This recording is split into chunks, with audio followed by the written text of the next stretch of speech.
वो 4 संकेत इस वीडियो में विस्तार से बताएंगे, जिससे आप स्वयं जान पाएंगे कि ईश्वर आपके घर में आ चुके हैं। तो हम आपको बता दें कि जब ईश्वर आपके घर में प्रवेश करते हैं तो बहुत से बदलाव आते हैं, जिसे आप महसूस कर सकते हैं। उदाहरण के लिए हम आपको बता दें कि मान लीजिए कि आप पहले 10,000 रुपए कमाते थे, आपकी सैलरी इतनी थी और उसमें भी आप कर्ज में दबे जाते थे, कुछ बचाना तो दूर की बात है। अब इस समय भी आप 10,000 रुपए कमा रहे हैं, लेकिन फर्क अब ये है कि अब आपके ऊपर कोई कर्जा नहीं है और उस 10,000 में सब खर्च करके आप बचा भी पा रहे हैं। तो इसका साफ मतलब है कि अब आपके घर में बरकत आ गई है, ईश्वर की कृपा आप पर हो गई है। जिस भोजन के आटे को 3 लोग खाते थे, अब उसी में इतनी बरकत हो गई है कि उसी भोजन के आटे में 5 लोग खा रहे हैं। तो ये सब चीजें आप महसूस कर सकते हैं, जिसके बाद ये स्पष्ट हो जाता है कि ईश्वर आपके घर में वास कर चुके हैं। जब भगवान आपके घर में आते हैं तो प्रत्यक्ष या अप्रत्यक्ष रूप से आते हैं और आपको आपकी पूजा का फल प्रदान करते हैं। अब फल कैसे देते हैं कि जरूरी नहीं कि वो आपकी सभी इच्छाओं को पूर्ण कर देंगे, वो आपको शक्ति प्रदान करते हैं, आपको आपके दुखों से लड़ने के लिए। आपके जीवन में सुख दुख सभी आपके कर्मों के आधार पर आते हैं, लेकिन जो दुख है उसे सहन करने की शक्ति आपको ईश्वर देते हैं। मान ले आपका एक्सीडेंट होने वाला था, लेकिन आपको एक छोटी सी चोट या खरोंच लग जाती है और वो घटना वहीं पर रुक जाती है, इतनी छोटी सी खरोंच पर।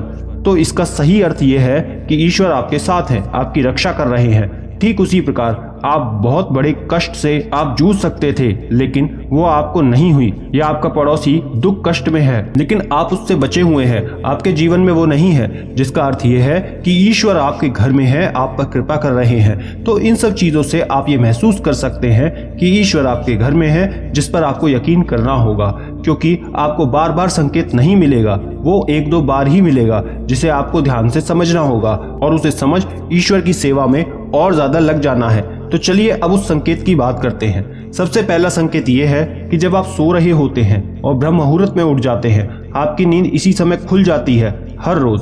साथ ही यदि ब्रह्म मुहूर्त में ही कोई ऐसा स्वप्न दिखाई देता है, जैसे कि मंदिर में आप पूजा कर रहे हैं, मंत्रों का जाप कर रहे हैं, तो ब्रह्म मुहूर्त में देखे गए ऐसे स्वप्न भी इस बात का संकेत होते हैं कि ईश्वर आपके घर में है। दूसरा संकेत ये है कि यदि आपको ब्रह्म मुहूर्त में ही शंख की आवाज सुनाई देती है, मंत्रों की आवाज सुनाई देती है, घंटियों की आवाज, या कोई नाम, जैसे कि कोई आपसे राम राम कह रहा है, ऐसी आवाज आपको सुनाई देती है, तो ये दूसरा संकेत होता है, जिससे ये पता चलता है कि भगवान आपके घर में आ गए हैं। तीसरा सबसे जरूरी संकेत ये है कि जब भी आप सुबह सुबह नहा धोकर तैयार होते हैं, तब आपको एक अलग सी सुगंध आती है। ये एक अजीब सी सुगंध होती है जो आपके घर में किसी को नहीं आती, केवल आपको महसूस होती है।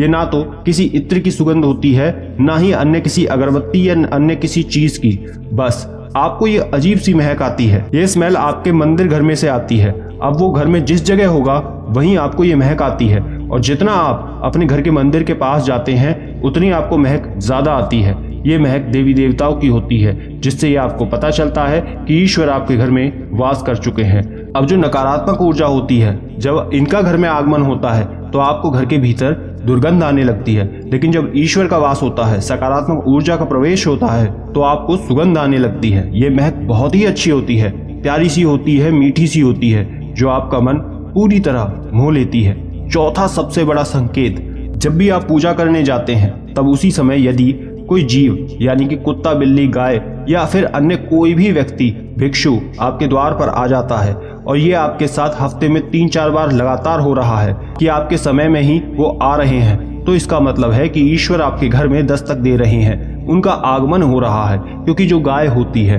वो भी माता का स्वरूप होती है, कुत्ता भी भैरव बाबा का प्रतीक माना जाता है, या फिर कोई याचक आता है तो वो भी ईश्वर के किसी न किसी रूप में आ रहा है। तो हमें कभी भी उन्हें भगाना नहीं चाहिए, बल्कि उन्हें संतुष्ट करना चाहिए, अर्थात उन्हें भोजन करवाना चाहिए, उन्हें सम्मान देना चाहिए। पैसे का या अन्य किसी चीज का दान करना अलग बात है, लेकिन सबसे बड़ा दान भोजन का, पानी का माना जाता है। हमारे द्वार पर आए किसी को भी तृप्त करके भेजना चाहिए, उन्हें भोजन करवाना चाहिए। पानी देना सबसे बड़ी पुण्य की बात होती है। इन जीवों को या फिर याचकों को हमेशा संतुष्ट करना चाहिए, उन्हें भोजन कराना चाहिए। ये ध्यान देना कि जब आप बाहर किसी गाय को जाकर भोजन करवाते हैं, रोटी खिलाते हैं, तो बेशक वो बहुत सारी गाय हों, उन्हें भोजन करवाना अच्छी बात है।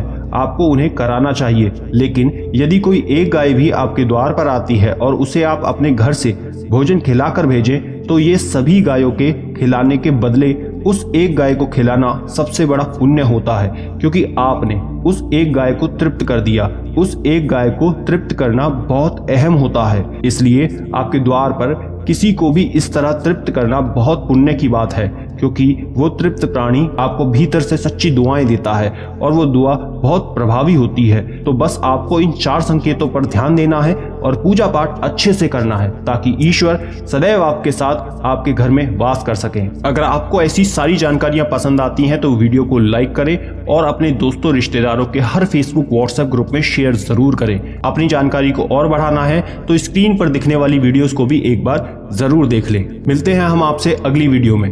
राधे राधे।